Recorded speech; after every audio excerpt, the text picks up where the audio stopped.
ओम शांति। मुरली का सार है मीठे बच्चे। विकारों का दान देने के बाद भी याद में रहने का पुरुषार्थ ज़रूर करना है, क्योंकि याद से ही आत्मा पावन बनेगी। मीठे बच्चे, विकारों का दान दो, फिर याद में रहने का पुरुषार्थ करो। ये जो विकार है, ये मनुष्य में प्रवेश होकर उसके मन बुद्धि संस्कार को चलाते हैं। अभी उस घड़ी तुम परवश हो, तुम्हें ध्यान में नहीं आता। फिर 5 बड़े विकार हो या उनके बाल बच्चे हो, किसी को ज़रा भी उदासी आ जाती है, उसके अंदर विकार की प्रवेशता है। किसी को ज़रा भी नाराज़गी आ जाती है, विकार की प्रवेशता है। कुछ भी हो, बाबा कहते हैं, गुस्सा आए तो क्रोध बैठा है, ये विकार प्रवेश होते हैं और प्रवेश होकर इंसान को चलाते हैं। उसे भी कभी समझ में नहीं आता कि उसे कौन चलाता है। ये इच्छा, आशाएं, सारी तृष्णाएं, मोह माया, अहंकार, ये सब चलाते हैं।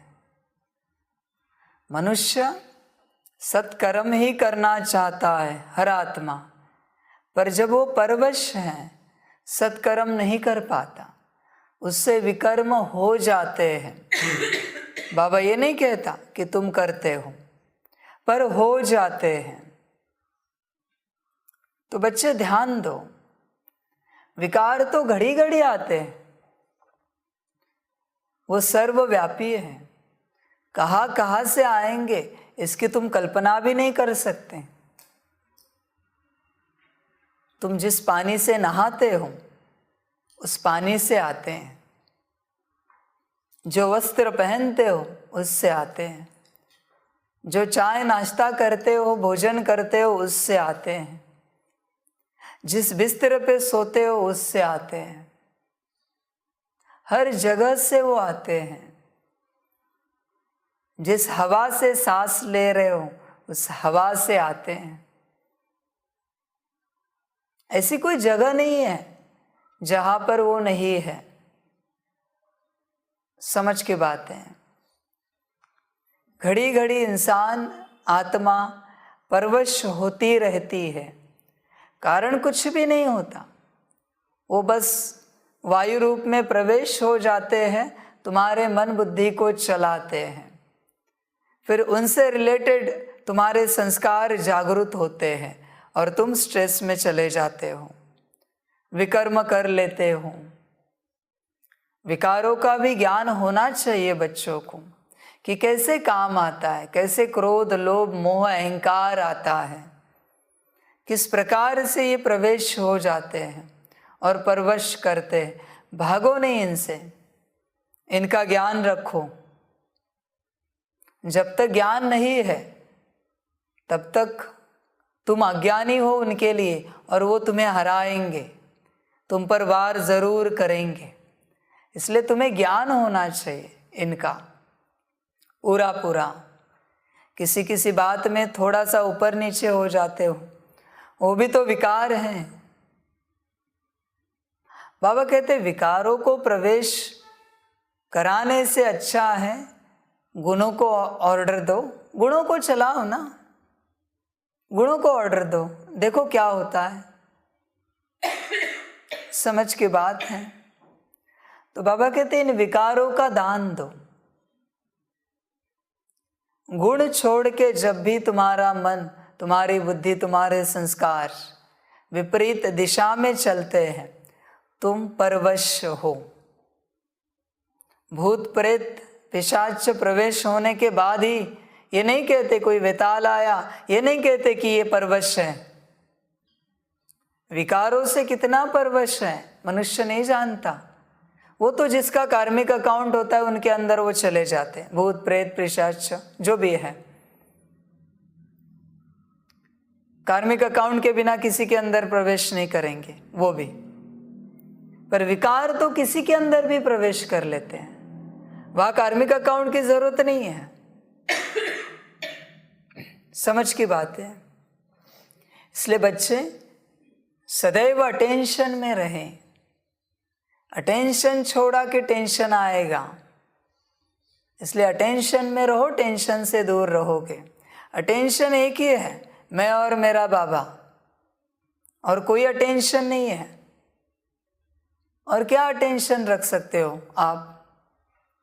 मैं और मेरा बाबा ये छोड़ के कुछ भी अटेंशन रखो, तुमसे गलती होने ही वाली है, तुम हारने ही वाले हो। और जहां मैं और मेरा बाबा है वहां तुम्हारी जीत निश्चित है। उस घड़ी तुम्हारे महाभारत के तुम अर्जुन हो और बाबा श्री कृष्ण है वहां पर, जो तुम्हारे रथ पर विराजमान है। उस महाभारत की कहानी को मत देखो, तुम अपने महाभारत की कहानी को देखो।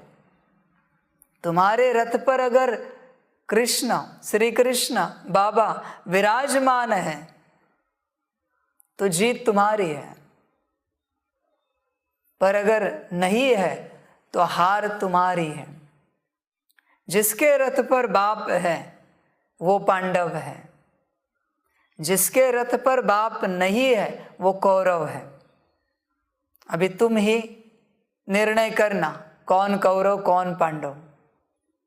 जिसकी बुद्धि में बाप वो पांडव, जिसकी बुद्धि में बाप नहीं वो कौरव।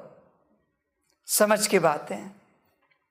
तो बाबा कहते जब श्री कृष्ण बैठा है, बाबा बैठा है रथ पर, विकार कैसे आ सकते हैं? लड़ाई तो ऐसे ही दूर से समाप्त होती जाएगी, क्योंकि बाप बैठा है साथ में। माया आएगी, चारों ओर से आएगी, सभी दिशाओं से, चारों दिशाओं से, 10 दिशाओं से आएगी। पर अगर बाप है तो बचोगे, बाप नहीं है तो ड्रामा होगा माया का। इसलिए ध्यान देना, सर्वव्यापी है। विकारों का दान दो बाबा कहते, और दान देकर फिर पुरुषार्थ जरूर करना है, आत्मा समझकर बाप को याद करने का। बहुत बच्चे हैं, कोई दान देते हैं लेकिन पुरुषार्थ नहीं करते। कोई तो न दान देते न पुरुषार्थ करते हैं, बस चलते रहते हैं। बाबा कहते पता नहीं इनका क्या ड्रामा है। बाप की श्रीमत है, याद जरूर करना है। याद नहीं करेंगे विकार आएंगे, गिराएंगे तुम्हें। विकारों को आने के लिए कारण नहीं लगता, वो किसी भी बात से आएंगे, कहाँ से भी आएंगे। कभी अचानक से बारिश हो रही है, उससे भी तुम्हें गुस्सा आ सकता है। कभी अचानक से तूफान आ रहा है, तुम इरिटेट हो सकते हो।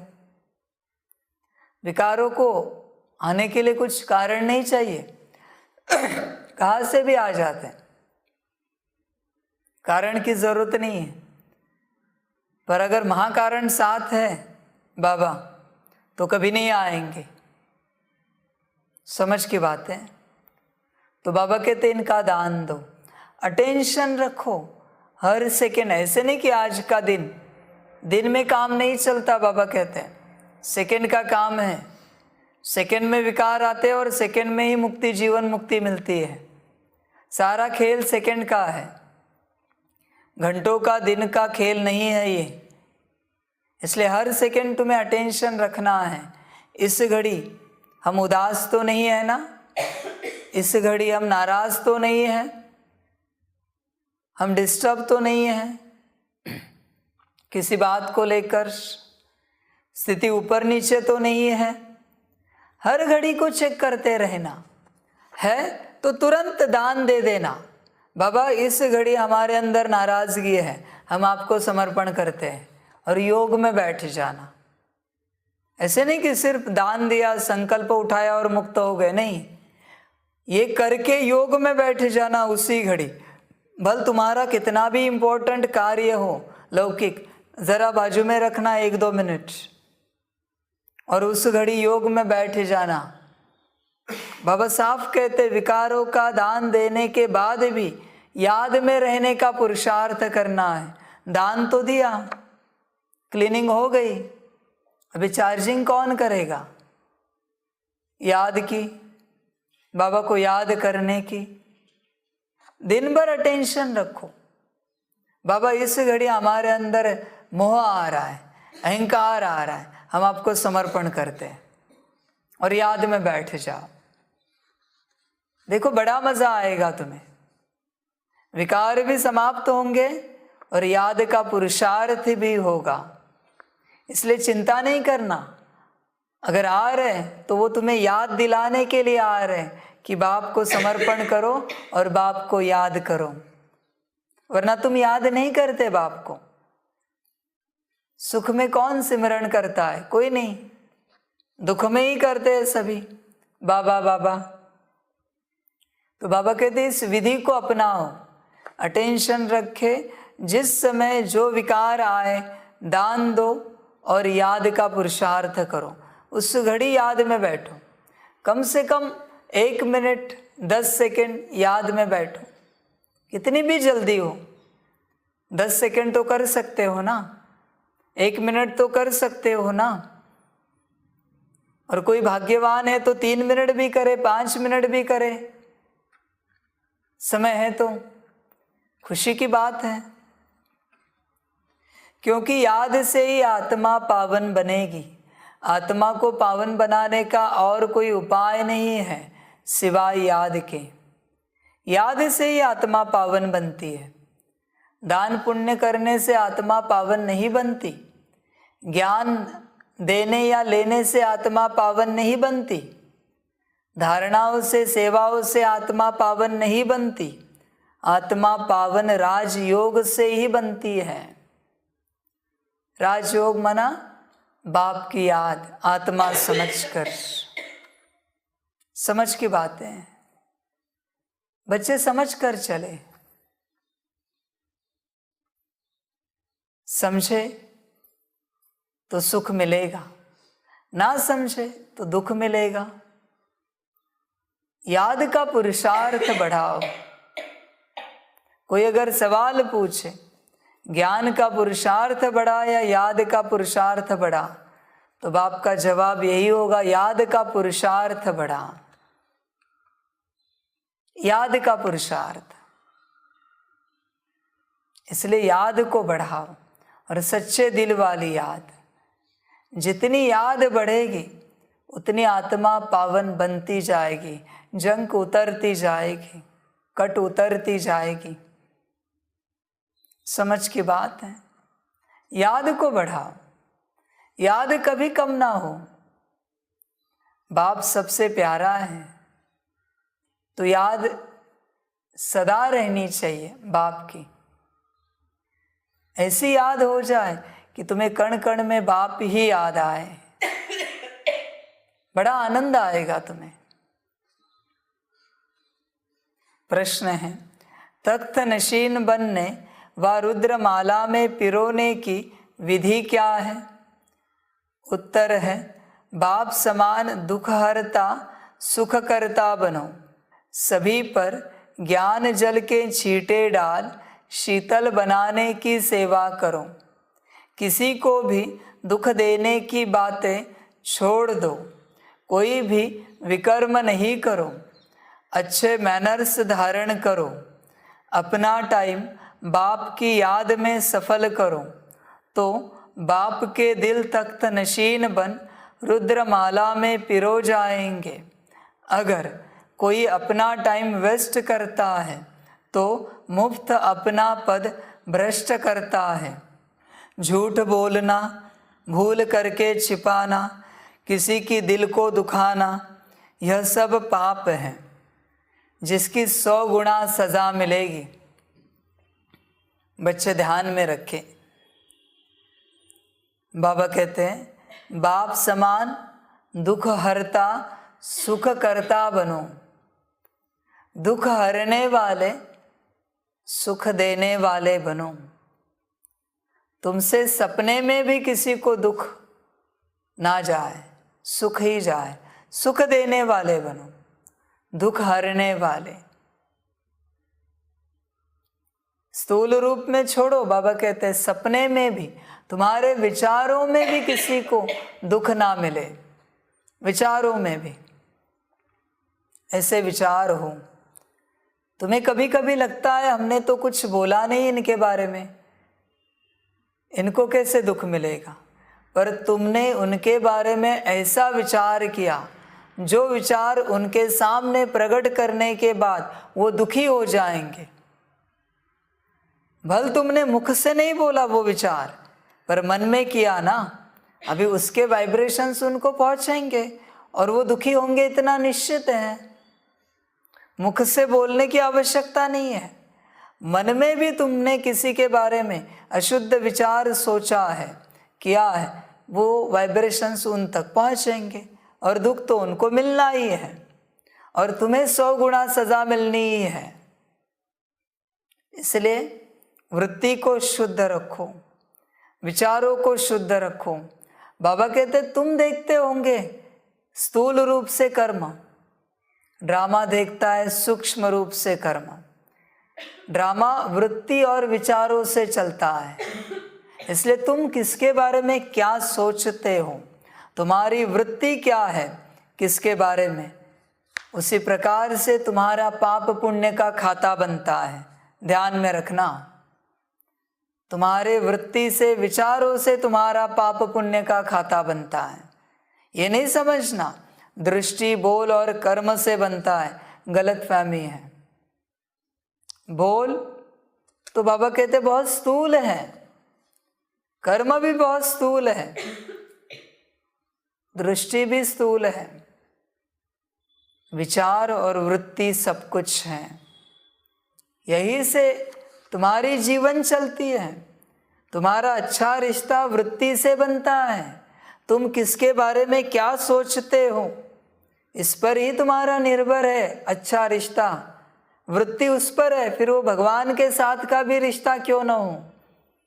तुम्हें क्या लगता है उसके बारे में, उस पर निर्भर है तुम्हारा रिश्ता। तुम दूसरों के बारे में अशुद्ध वृत्ति रखते हो, दूसरों को तुमसे दुख मिलेगा और तुम्हें 100 गुना सजा मिलेगी। ध्यान में रखना। इसलिए अपने वृत्ति को शुद्ध रखना। चलो ये मार्जिन है ड्रामा में, तुम छिपा सकते हो, पर ड्रामा से कुछ नहीं छिप सकता। बाहरी रूप से तुम छिपा सकते हो।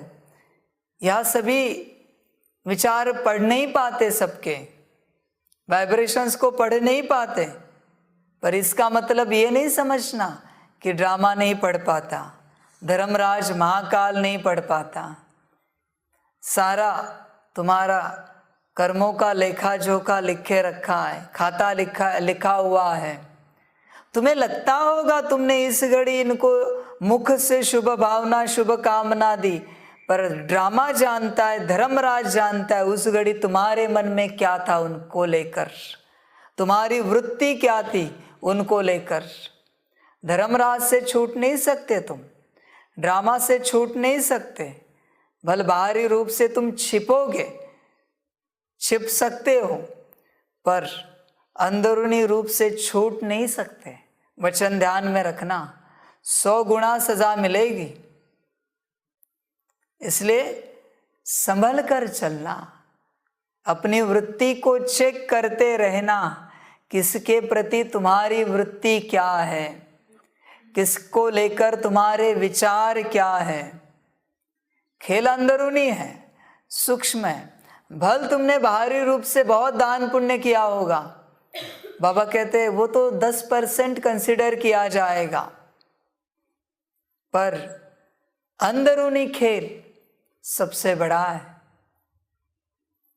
10% बाहरी, 40% विचार और 50% वृत्ति है, ध्यान में रखना।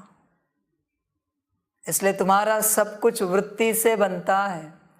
किसको लेकर तुम्हारी क्या वृत्ति है, उसी के आधार से तुम्हें प्राप्तियां मिलेंगी।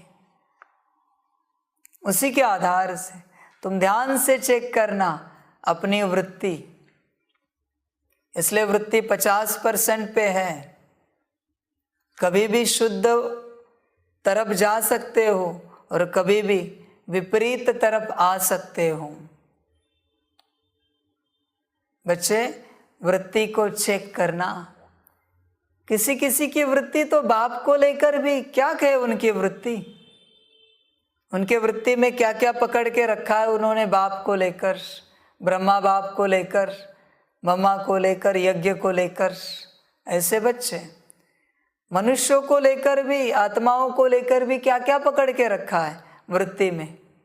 ये ऐसे, वो वैसे, यह तो कभी सुधरेंगे नहीं। बाबा कहते ये तुम्हारी वृत्ति है। वृत्ति से रिश्ता बनता है, विचारों से रिश्ता नहीं बनता, वृत्ति से रिश्ता बनता है। तुम कहते हो कि तुम्हारी और इनकी नहीं बनती, तुम्हारे अंदर वृत्ति ठीक नहीं है, उनको लेकर कैसे बनेगी। कहते हो कि हम इनके लिए कितना करते हैं, कितना प्यार से बात करते हैं, कितने श्रेष्ठ कर्म करते हैं, इनकी कितनी सेवा करते हैं, फिर भी इनका और हमारा रिश्ता अच्छा नहीं।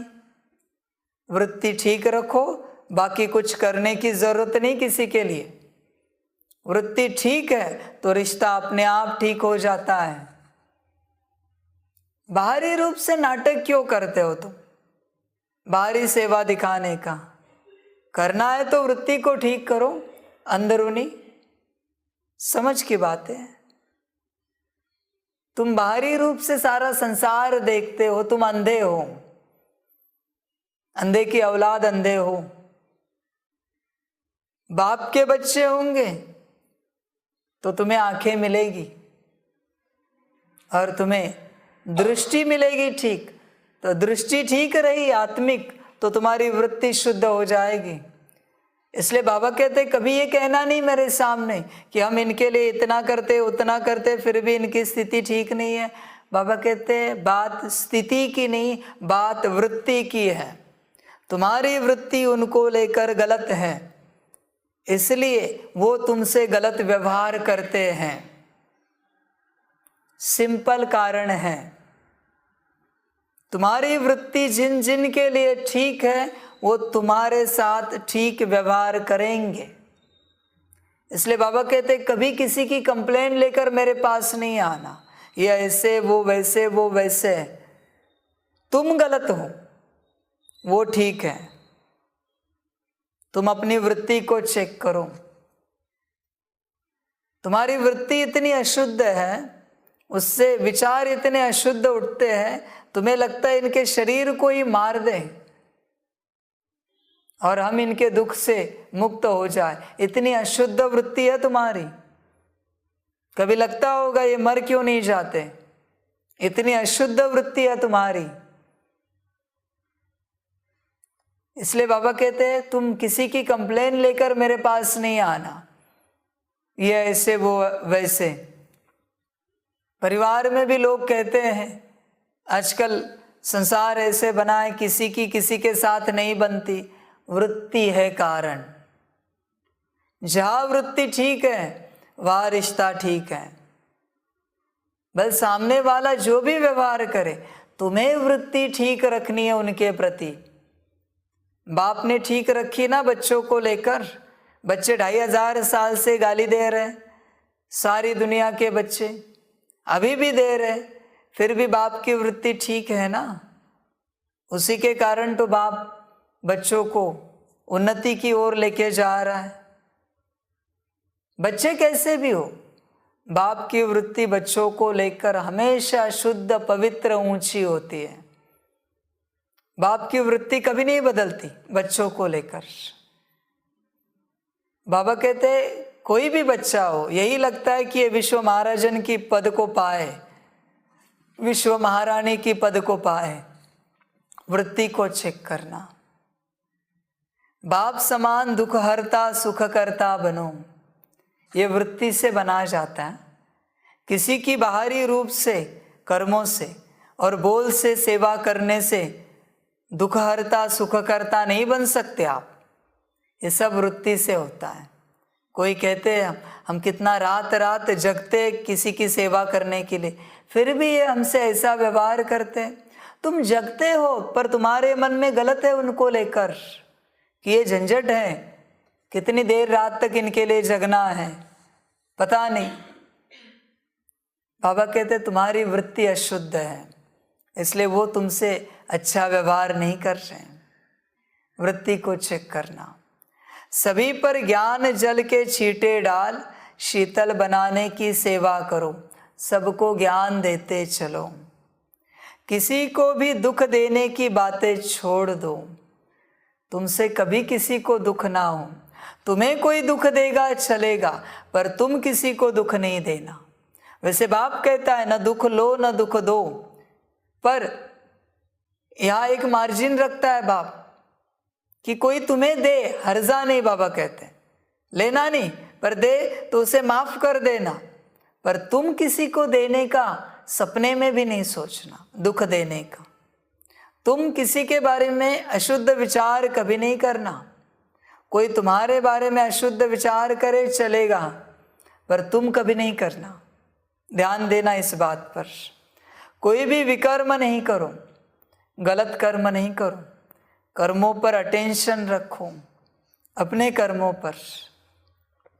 समझ की बात है। अच्छे मैनर्स धारण करो। मैनर्स होने चाहिए बच्चों में। बाबा ने सारे मैनर्स सिखाए हैं। अलौकिक ब्राह्मण परिवार में चलने के मैनर्स, पारलौकिक ज्ञान योग धारणा सेवा के मैनर्स, फिर लौकिक में दुनिया के साथ चलने के मैनर्स, सभी बाबा ने सिखाया है। पर बच्चों को धारण करना चाहिए। धारण करेंगे तो सुखी हो जाएंगे, पर बच्चे मैनर्स धारण नहीं करते। समझ की बात है। फिर गिर जाते हैं। बाप तो श्रीमत देता रहता है, कैसे बैठना है, कैसे उठना है, कैसे बात करनी है, कैसे चलना है, कैसे भोजन करना है। हर बात की श्रीमत देता है बाप, कैसे सोना है, कैसे जागना है, पर बच्चे करते नहीं। फिर बच्चे ही दुखी हो जाते हैं। अपना टाइम बाप की याद में सफल करो तो बाप के दिल तख्त नशीन बन रुद्रमाला में पिरो जाएंगे। जो बच्चे बाप को याद करते हैं वही दिल तख्त पर बैठते हैं बाप के, और वही रुद्रमाला में पिरो जाएंगे। अगर कोई अपना टाइम वेस्ट करता है तो मुफ्त अपना पद भ्रष्ट करता है। जो समय वेस्ट करने वाले हैं ये अपना पद भ्रष्ट करने वाले हैं। इनके संग में रहेंगे तुम भी ऐसे बन जाओगे। संग का ध्यान रखना। किसी के भी संग में नहीं रहना, योगियों के ही संग में रहना। संग का बड़ा ध्यान रखा जाता है। इस बात में संग का बड़ा ध्यान होना चाहिए। बाबा कहते हैं इस मार्ग पर झूठ बोलना, भूल करके छिपाना, किसी की दिल को दुखाना, यह सब पाप है जिसकी 100 गुना सजा मिलेगी। ध्यान में रखना। गीत है न वह हमसे जुदा होंगे। ओम शांति। यह है गोपिकाओं के गीत। कौन सी गोपिकाएं? यह है प्रजापिता ब्रह्मा मुख वंशावली। फिर इनको कहा जाता है गोपी वल्लभ, अर्थात बाप के गोप गोपियाँ। बाकी वह सब कहानियाँ हैं। यह तो समझने की बात है कि बरोबर जब तुम ईश्वर के बनते हो तो आसुरी विकारी संप्रदाय दुश्मन बनते हैं। हंस और बगुले इकट्ठे रह न सके हंस थोड़े होते हैं, बगुले बहुत करोड़ों की अंदाज में हैं। तुमको गृहस्थ व्यवहार में रहते कमल फूल समान पवित्र रहना है। इसका गायन भी है, गृहस्थ व्यवहार में रहते पवित्र रहो। हाँ, विघ्न बहुत पड़ेंगे। आधा कल्प के पतित हैं, वह इतना जल्दी पावन नहीं बनते। विकार के लिए कितनी कश्मकश चलती है, अबलाओं पर अत्याचार होते हैं। तब तो द्रौपदी ने पुकारा है।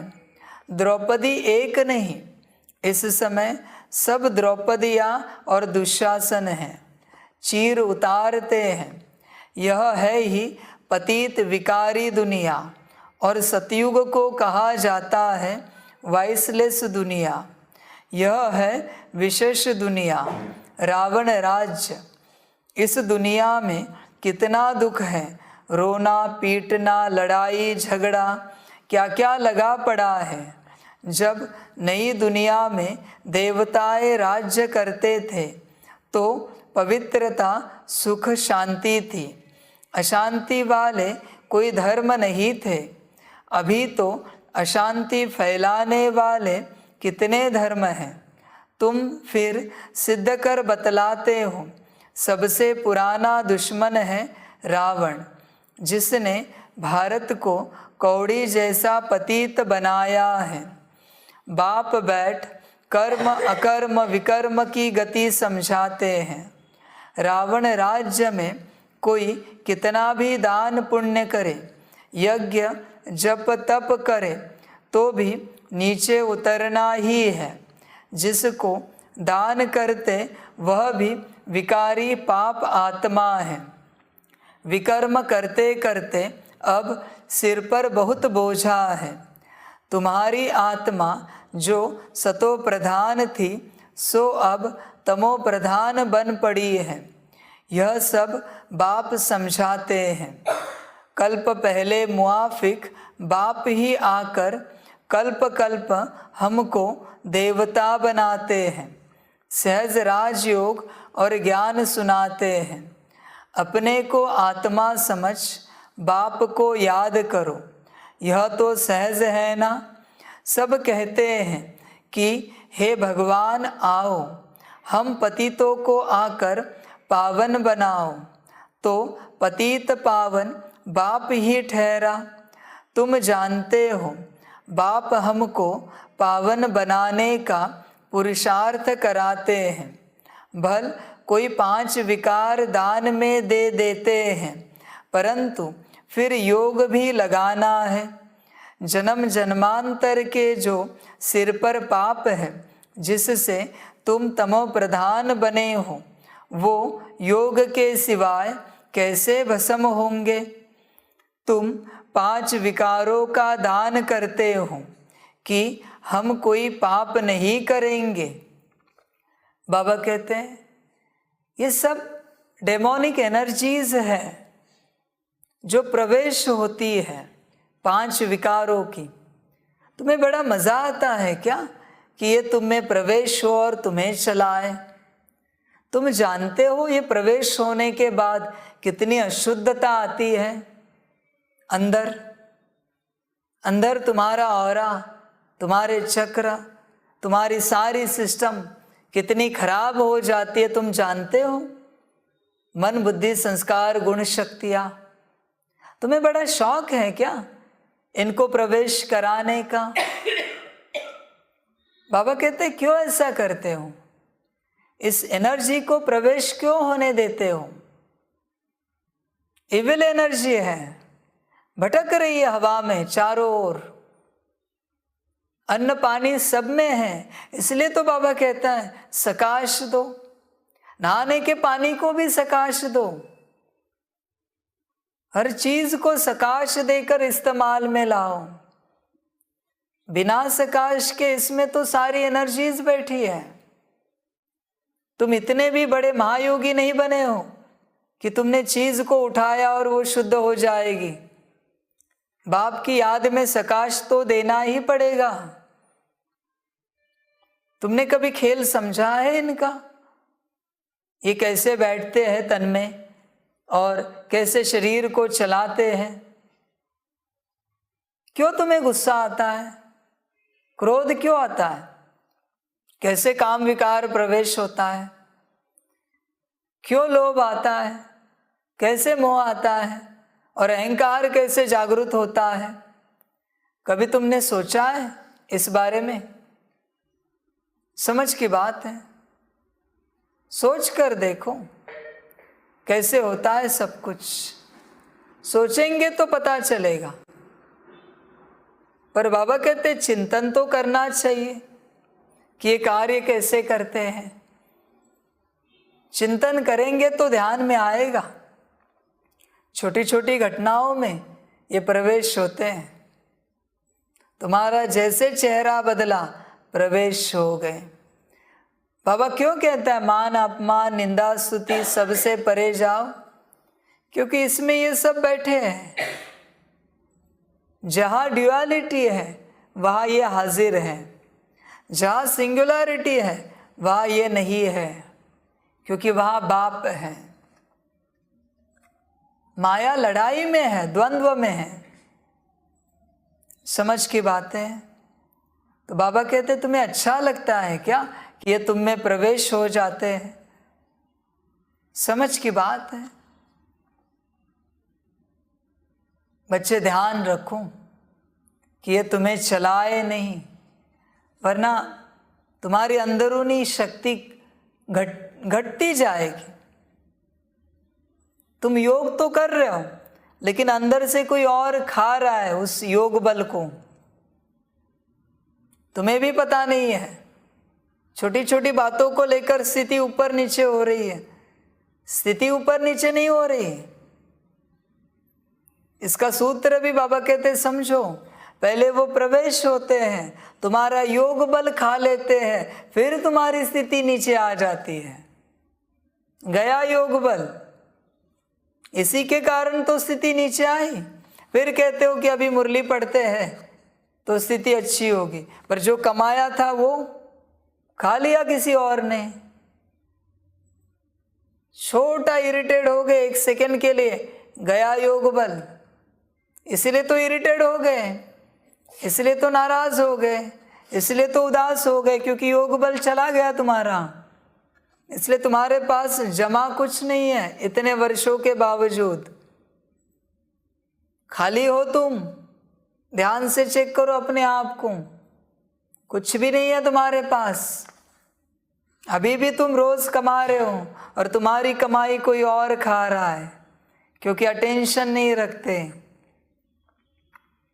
ध्यान देना, तुम्हारा खाता कोई और खा रहा है।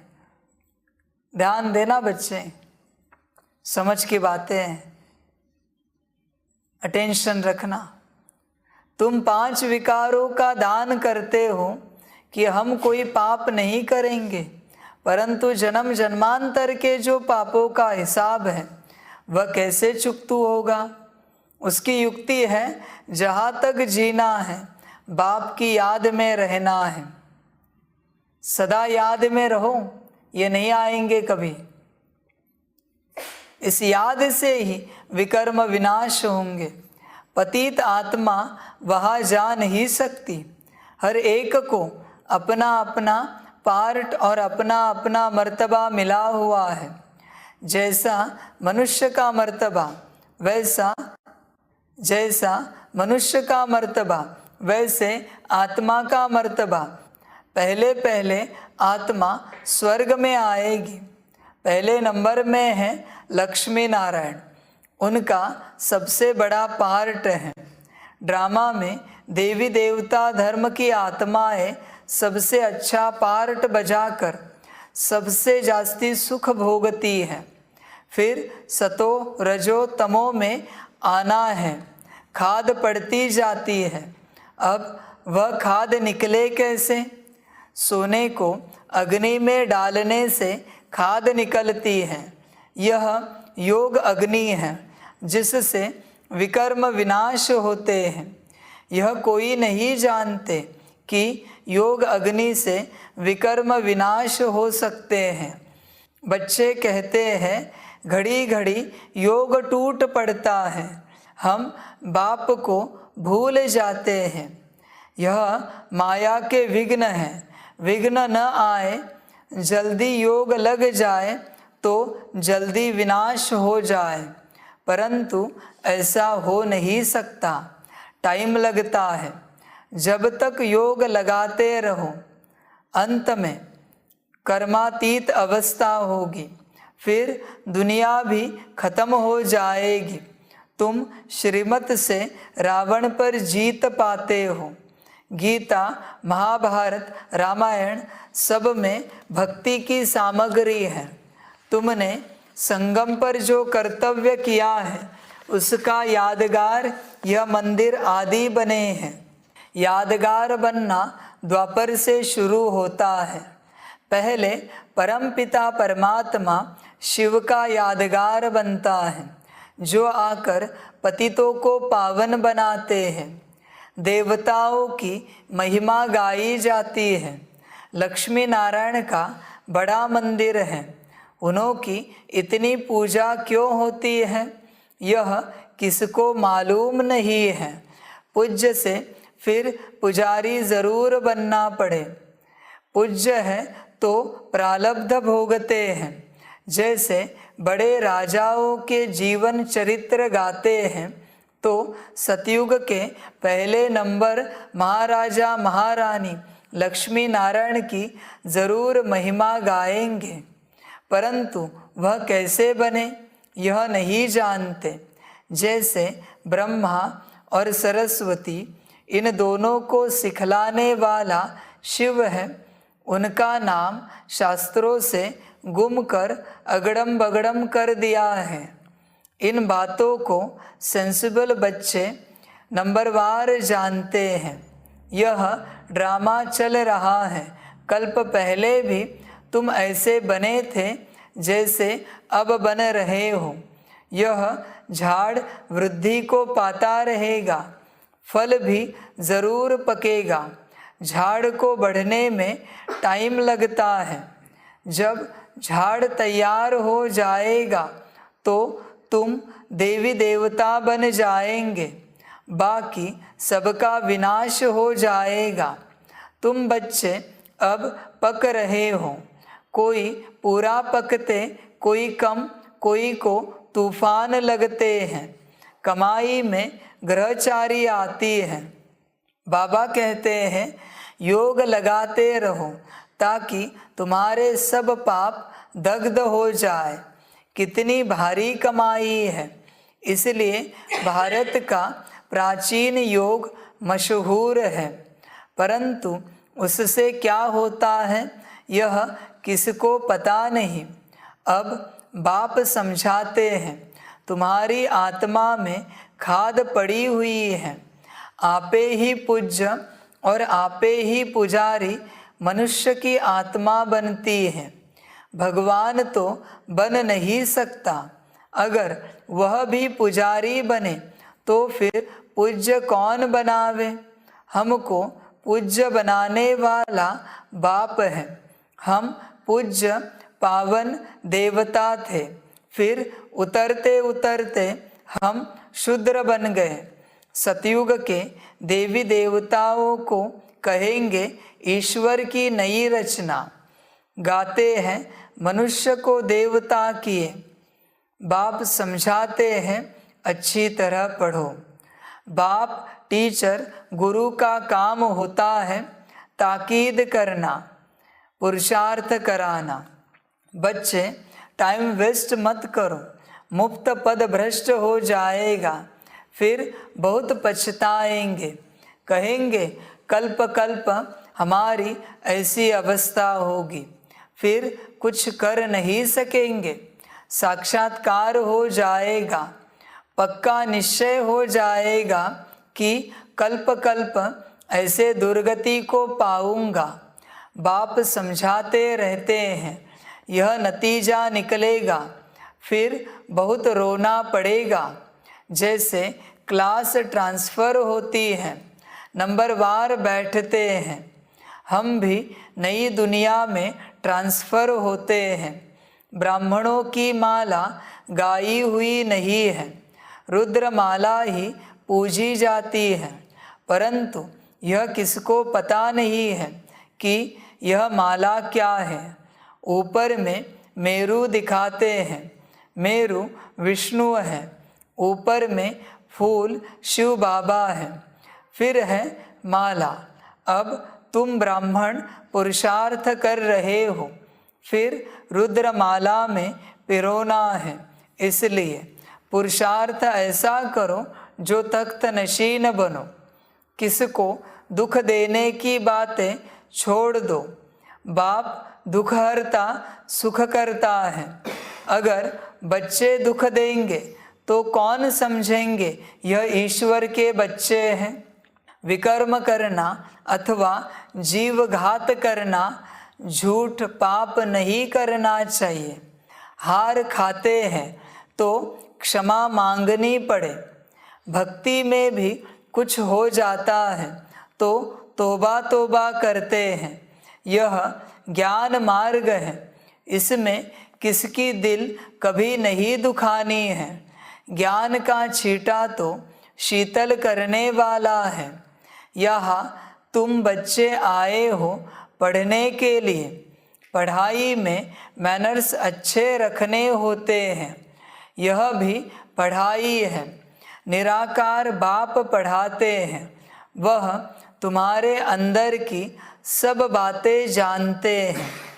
एक सेंटर से समाचार आया था, एक बच्चे ने भूल की तो धर्मराज ने सटका लगाया। इस बाबा को मालूम ही नहीं था। ऐसे बहुत हैं जो विकार में जाते हैं, फिर सच नहीं बताते। अपने को बचाने के लिए भूल छिपाते हैं, परंतु शिव बाबा से तो छिप नहीं सकते। तुमको पढ़ाने वाला शिव बाबा है, उनको भी भूल जाते हैं। यह तो कमभक्ति कहेंगे। यहाँ किसका भी झूठ व सच छिप नहीं सकता। यह बाबा कहते हैं मैं अंतर्यामी नहीं हूँ, शिव बाबा अंतर्यामी हैं। बाप खुद कहते हैं मैं निराकार सब जानता हूँ। बच्चे इस बात को ध्यान में रखें, बाप सब जानता है, सिर्फ बताता नहीं। बताए तो तुम्हारी इज्जत निकलेगी। इसलिए कभी ये नहीं समझना कि शिव बाबा को कुछ पता नहीं। तुम्हारे कल्प कल्प के पाठ पता है, पास्ट के और अगले कल्पों के भी पाठ पता है। इसलिए यहाँ की होशियारी बाप के सामने नहीं चलाना कि बाबा को पता नहीं।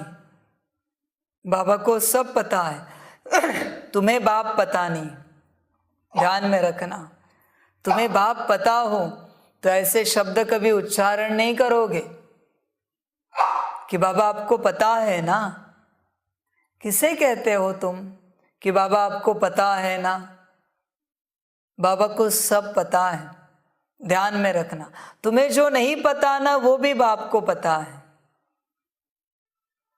इसलिए कभी ये पूछना नहीं, कभी ये कहना नहीं कि बाबा आपको पता है ना हमारी दिल, हम कितने सच्चे हैं। बाबा कहते हैं तुम कितने सच्चे हो ये भी पता है और कितने झूठे थे ये भी पता है मुझे। तुम मुझे मत सिखाओ, मुझे मत बताओ। समझ की बातें हैं। इसलिए ये सब लेकर बाप के सामने कभी नहीं आना। बाप सब जानता है। मैं निराकार सब जानता हूँ, यह तो साकार में है। मैं पुनर्जन्म रहित, यह जन्म मरण में आने वाला। तब तो इनको कहते हैं तुम अपने जन्मों को नहीं जानते हो, हम तुमको सुनाते हैं। जो भी सूर्यवंशी घराने के हैं उन सबको सुनाता हूँ। बहुत बच्चे छिपाते हैं। बच्चों ने समझा बाप किसको सुनाता है? जो भी सूर्यवंशी घराने के हैं उन सबको सुनाता हूँ। चंद्रवंशी बनते हैं, मैं सूर्यवंशियों को ज्ञान देने आया हूँ। ध्यान देना, चंद्रवंशी तो बन जाते नापास होकर। मेरा काम है सूर्यवंशी घराना तैयार करना। सबसे पहला काम, तुम कौन हो तुम चेक करो। मैं उन्हीं को ज्ञान सुनाता हूँ। तुम अगर सुनते हो और चलते हो तो सूर्यवंशी में आ सकते हो। बाकी तुम्हारा ड्रामा। जो भी सूर्यवंशी घराने के हैं उन सबको सुनाता हूँ। बहुत बच्चे छिपाते हैं, बाबा के आगे आते ही नहीं हैं।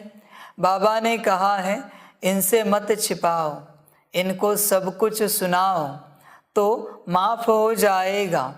फिर भी मेरा बच्चा है, मैं तो सब कुछ जानता हूँ, इनको कैसे पता पड़े, इसलिए सब इनको सुनाओ। साकार की बात हो रही है।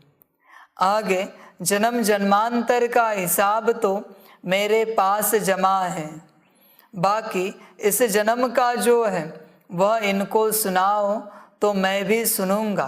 बाकी घर बैठे समझेंगे शिव बाबा तो सब कुछ जानते हैं। नहीं, वह तो भक्ति मार्ग में करते आए हो। अब तो मैं सम्मुख आया हूँ तो बताना पड़े, तब फिर सावधानी भी मिलेगी।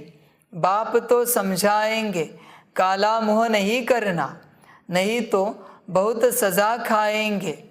पिछाड़ी का समय बहुत नाजुक होता है, बहुत सजाएं मिलती हैं।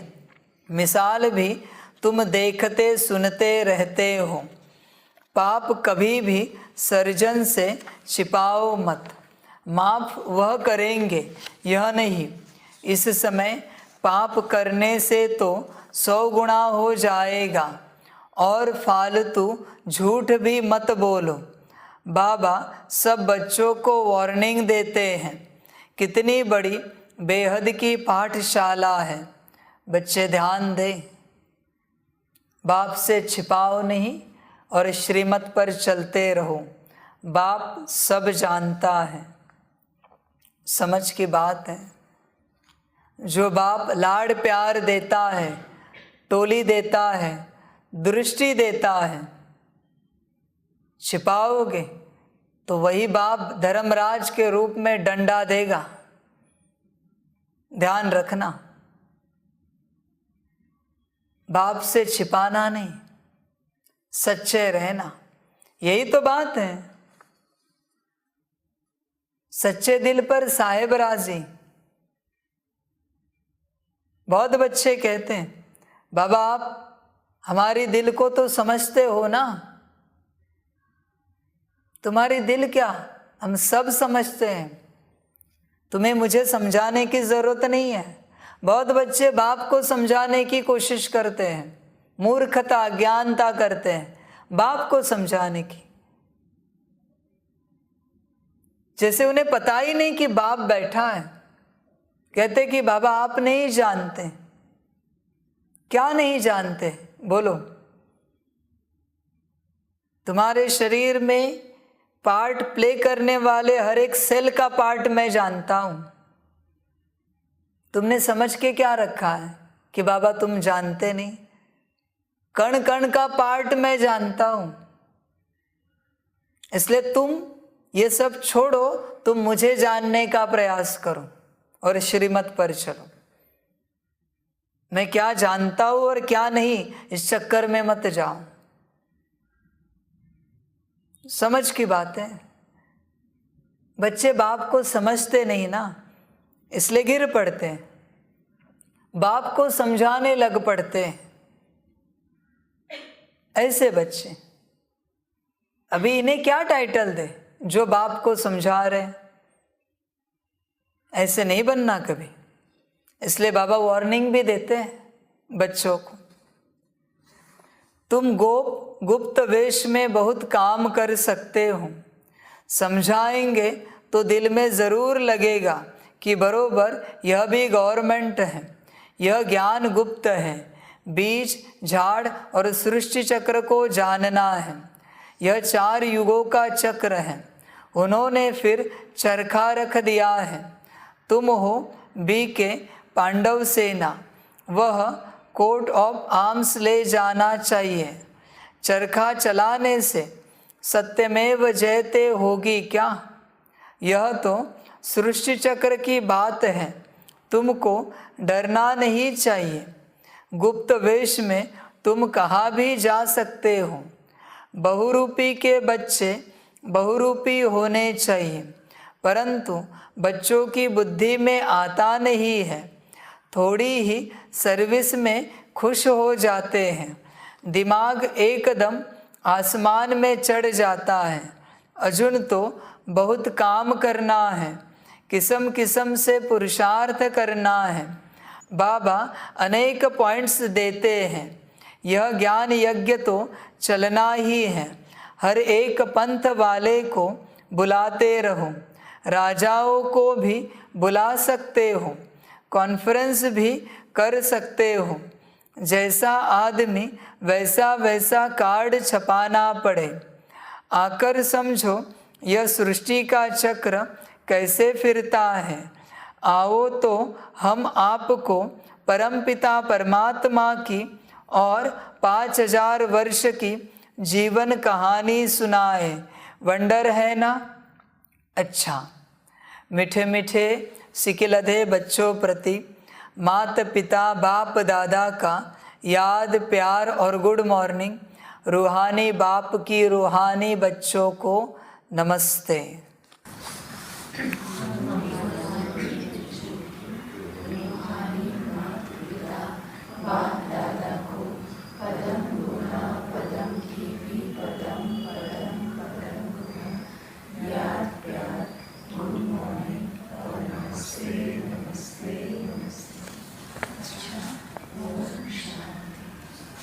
धारणा के लिए मुख्य सार है।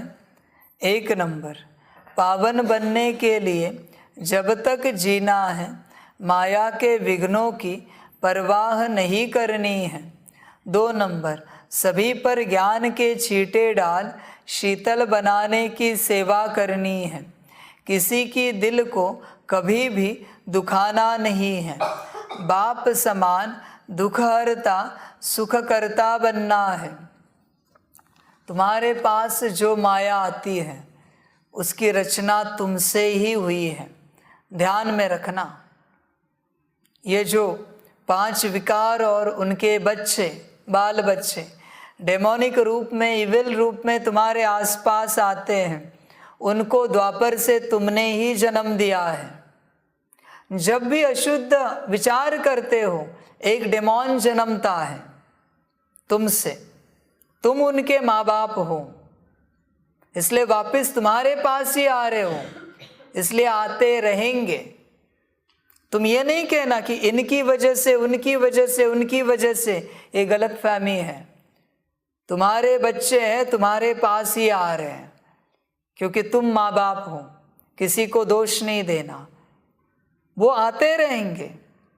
तुम्हारा काम है शांत रहना, ज्ञान योग के पॉइंट को याद करना, बाप की याद में बैठना, चक्र लगाना, 5 स्वरूप का सकाश देना तुम्हारा काम है। और नए को जन्म नहीं देना। यहाँ पर जब भी तुम गुस्सा करते हो नया डिमॉन जन्म लेता है। ध्यान में रखना, नई इविल एनर्जी जन्म लेती है। कर्मों से गुस्सा क्रोध किया तो वो अलग होगा, वाणी से किया अलग होगा, दृष्टि से किया अलग होगा, विचारों से किया अलग होगा, वृत्ति से किया अलग होगा। ये बहुत विस्तार का टॉपिक है, किसी दिन जाएंगे इस विस्तार में, ड्रामा हुआ तो। ये कोई साधारण टॉपिक नहीं है, साधारण सब्जेक्ट नहीं है। माया कैसे जन्मी है, किसी और की माया तुम्हें परेशान नहीं करेगी, तुम्हारी ही माया तुम्हें परेशान करेगी। फिर निमित्त कोई भी बन सकता है, तुम किसी को दोष नहीं देना।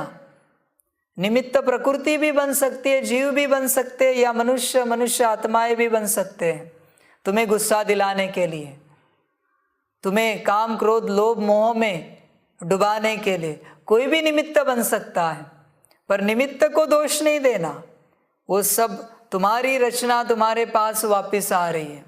ध्यान में रखना, किसी को दोष नहीं देना कभी। कम से कम ध्यान रखना, अभी नई रचना नहीं करना। जैसे बाहरी बाल बच्चे पैदा नहीं करने हैं, उसी प्रकार ये नई रचना नहीं करना विकारों की। तुम जरा नाराज हुए, जन्म हुआ, दुखी हुए ना, जन्म हुआ, जरा उदास हुए, जन्म हुआ, जरा कोई इच्छा उत्पन्न की तुमने, जन्म हुआ। वो इच्छा तुम्हारे पीछे भागेगी, ध्यान में रखना। घृणा आई, जन्म हुआ, क्रोध आया, जन्म हुआ, काम क्रोध लोभ मोह अहंकार ये आए या इनके बाल बच्चे आए, जन्म हुआ। पहले इतने हैं द्वापर से लेके अब तक के, वही समाप्त नहीं हो रहे, और कहाँ जन्म दे रहे हो और कहाँ पैदा कर रहे हो। और जितना सकाश देंगे उतना उन्हें मुक्ति मिलेगी। इसलिए सकाश सबसे बड़ा माध्यम है कार्मिक अकाउंट को जल्दी सेटल करने का। उतने वो समाप्त होते जाएंगे, क्योंकि तुमने कौन कौन से देश में कौन कौन से राज्य में उनको जन्म दिया है तुम भी नहीं जानते। कहाँ पर जन्म दे के उन्हें छोड़ा है। काम क्रोध लोभ मोह अहंकार को जब सारे विश्व को सकाश देते हो, उन्हें मुक्ति मिलती है। ये गहरी बातें हैं। और वो जन्म दे के वहाँ है, और वो किस किस को परेशान कर रहे हैं। अभी तुमने अमेरिका में पार्ट बजाया है, वहाँ गुस्सा किया है, तो वहाँ गुस्से का डेमोन जन्म लेके वहाँ है। वो किस किस को परेशान कर रहा है तुम भी नहीं जानते। तुम्हारे बच्चे वहाँ पर हैं। बोझा तुम पर है कर्मों का, ध्यान में रखना। इसलिए इस संगम युग में सब छोड़ो और अपना कार्मिक अकाउंट सेटल करो। तुम्हें कल्पना नहीं है, इतनी रचना की है तुमने। ध्यान देना, अभी नई रचना नहीं करना। इसलिए बाबा कहते हैं सबसे मुक्ति लो, निवृत्ति लो और योग में बैठो, बाप की याद में बैठो, तो ये नष्ट हो जाएंगे, इन्हें मुक्ति मिलेगी और तुम मुक्त हो जाएंगे सारी बातों से। ध्यान रखना ये कैसे चलता है, जितना भी समझा है। नया जन्म नहीं देना किसी को। वरदान है स्वमान में स्थित रहे, देहभान को समाप्त करने वाले, अकाल तख्त नशीन अकाल मूर्त भव। संगम युग पर बाप द्वारा अनेक स्वमान प्राप्त है। रोज एक नया स्वमान स्मृति में रखो, तो स्वमान के आगे देहभान ऐसे भाग जाएगा जैसे रोशनी के आगे अंधकार भाग जाता है। न समय लगता न मेहनत लगती। आपके पास डायरेक्ट परमात्मा लाइट का कनेक्शन है। सिर्फ स्मृति का स्विच डायरेक्ट लाइन से ऑन करो तो इतनी लाइट आ जाएगी जो स्वयं तो लाइट में होंगे, लेकिन औरों के लिए भी लाइट हाउस हो जाएंगे। जो ऐसे स्वमान में रहते हैं उन्हें ही अकाल तख्त नशीन अकाल मूर्त कहा जाता है। स्लोगन है अपनी स्थिति ऊंची बनाओ तो परिस्थितियां छोटी हो जाएंगी। अच्छा, ओम शांति। सभी बच्चों के लिए टोली स्वीकार हो। ओम शांति।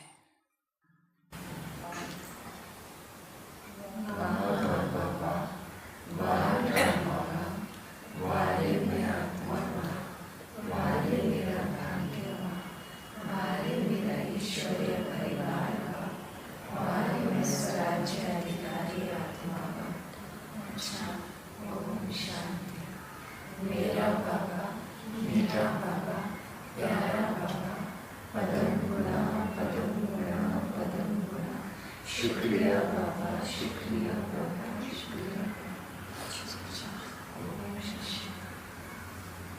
ओम शांति।